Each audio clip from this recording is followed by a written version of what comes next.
Hello and welcome to the podcast series sponsored by Aster Hospitals. I'm your host, Pallavi. Most of the health conditions begin in the gut, they say. Might sound dramatic, but that's the truth. From acidity to fatty liver, whatever happens in the gut affects the entire body. To understand this further, we speak to Dr. Madhu MP, lead consultant, gastroenterology and hepatology, currently associated with Aster RV Hospital, JP Nagar, Bengaluru. Hello, doctor. Welcome. Thank you. Doctor, what's GERD? That's the gastroesophageal reflux disease. Am I right if I'm pronouncing it right? And or acidity. Both of them are same, right? What is it? So basically, people use a lot of terms like called GERD, acidity, gastric problem, gas.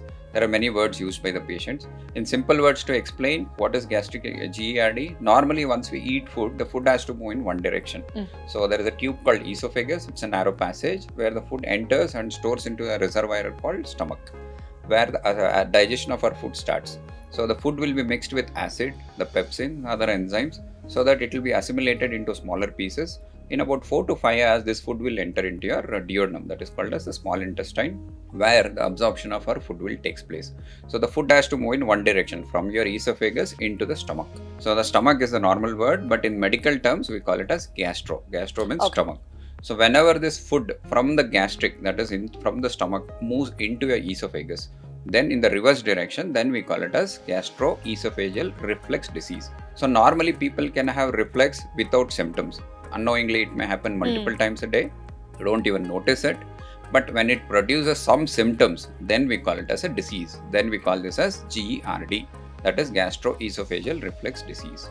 What are the common symptoms that patients visit? Yeah, classically, whenever you have GERD, you present with two symptoms. One is called as heartburn. So what is this heartburn? It's a misnomer. People think that burning on the heart is called heartburn. That is not the case.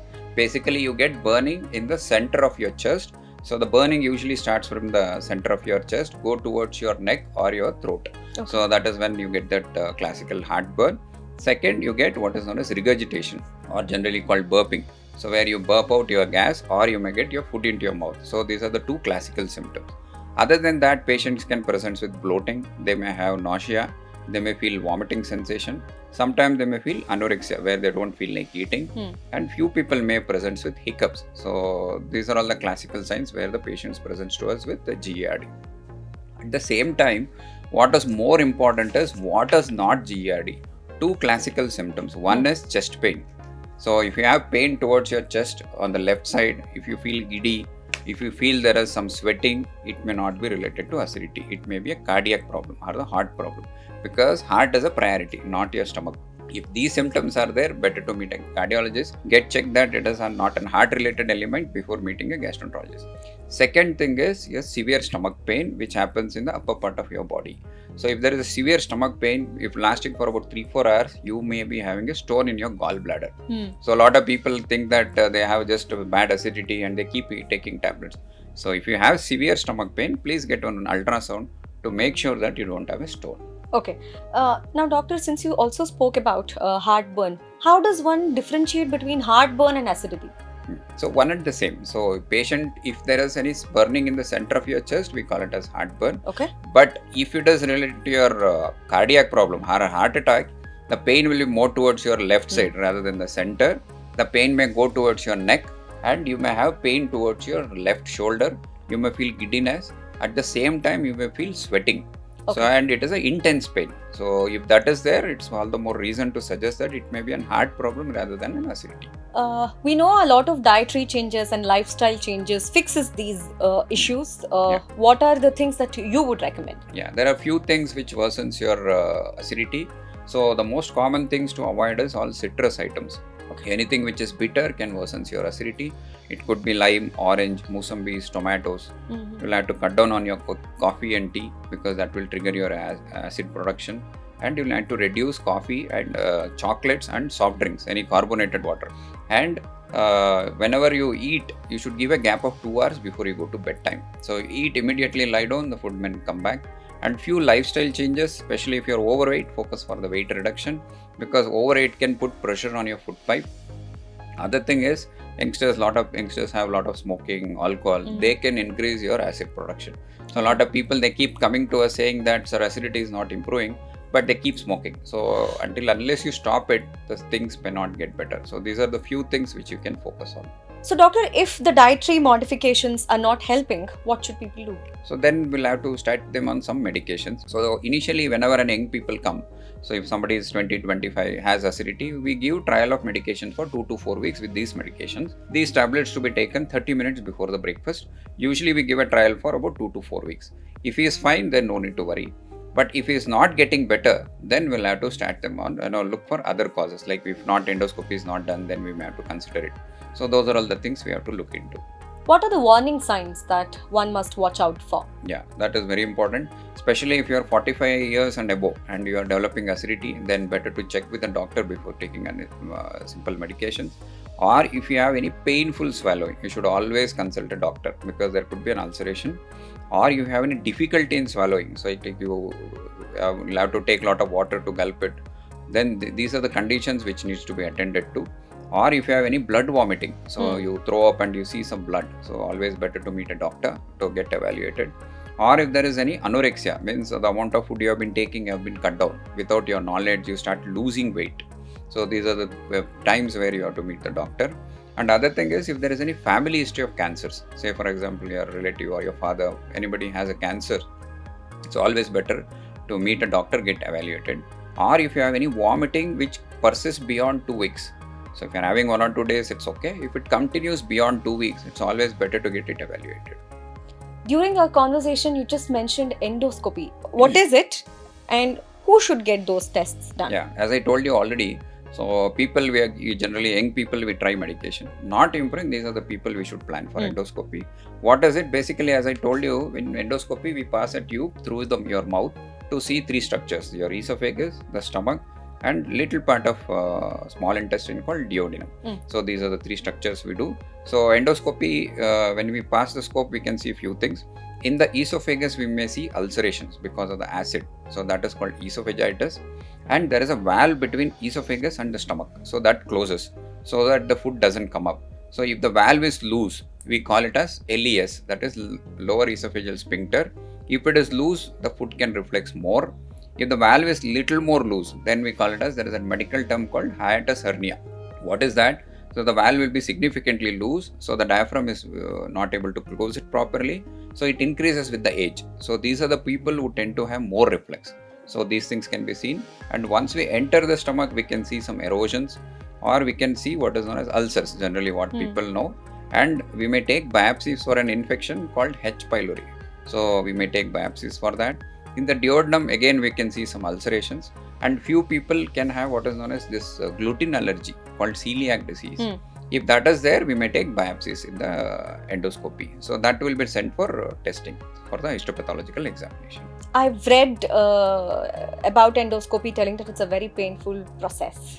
No, generally not. Okay. So basically with the advanced scope is available now, and with the improved technology, and over a period of time, since doctors are also doing more frequently, expert is also better now. So not generally, it can be a simple procedure, daycare procedure. So generally endoscopy can be done in 2 ways. One, we just give you a spray to your throat so that it makes you numb. So then we pass a scope. The procedure time varies between 3 to 5 minutes. We evaluate and come out. Okay. If somebody is very anxious, so some people can be very anxious, especially young people or an elderly people who is little unstable. In such case, we can do it under conscious sedation. What is that? Through your vein, we give you an injection so that during the procedure you sleep off.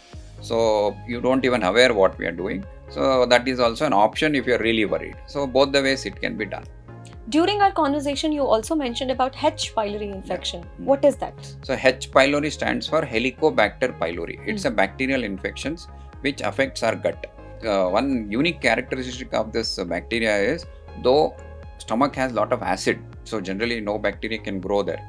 But Helicobacter has such a unique characteristic, it survives in that acidic medium, it thrives there. So in India, almost 90% of us already are infected with this H. pylori. Okay. So why it is so? It's because of many reasons.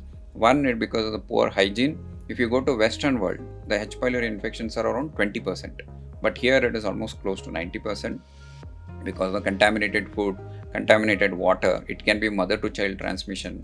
And it is also more common among dentists because they come close contact to your oral thing. Commonly seen in healthcare workers, So how it manifests with H. pylori can present you with bloating, you may feel gassy, you may feel acidity, and you may develop recurrent oral ulcers. And rarely people can get rashes in their skin called urticaria. So these are all the manifestations with which a patient can present with H. pylori infection.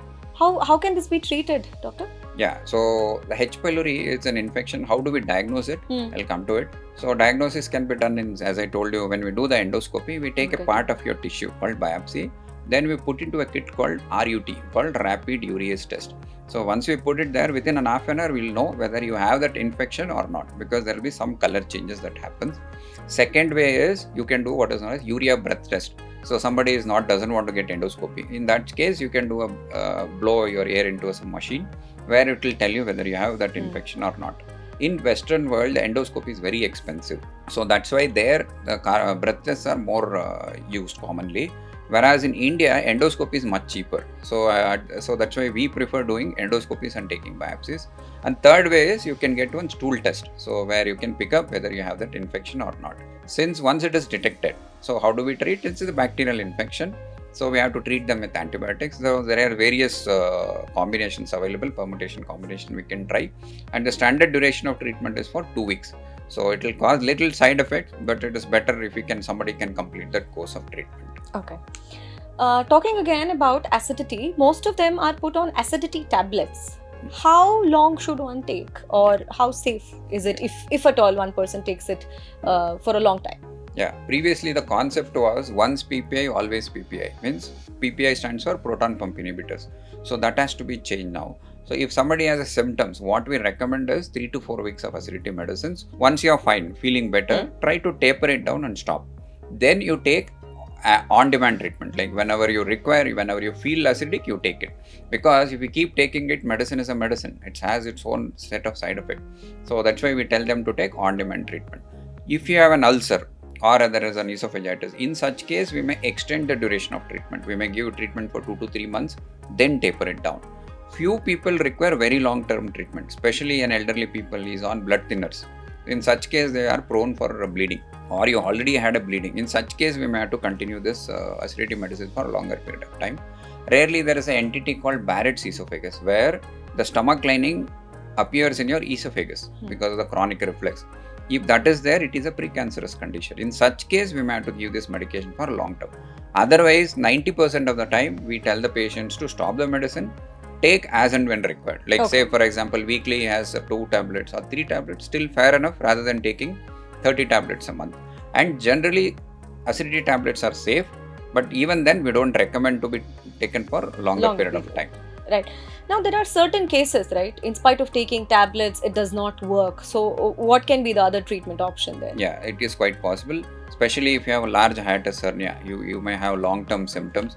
So, what is important is we are talking about acid, but even acid cannot be seen in endoscopy. So, how do we measure the acid? We have to check the pH.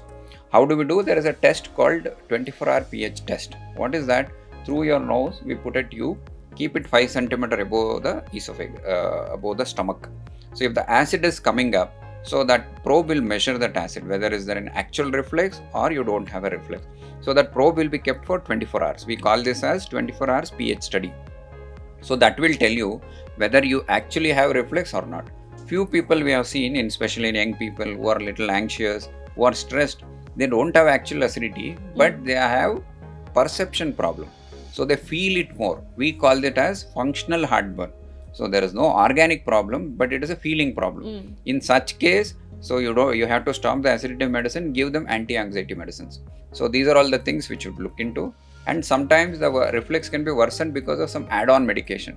Patient may be on some anti-anxiety drugs, or he may be on antiplatelets, or he must be taking some antibiotics. So we just have to look into his drug chart and see what is he taking. Some alteration also will help. So these things can be considered into it.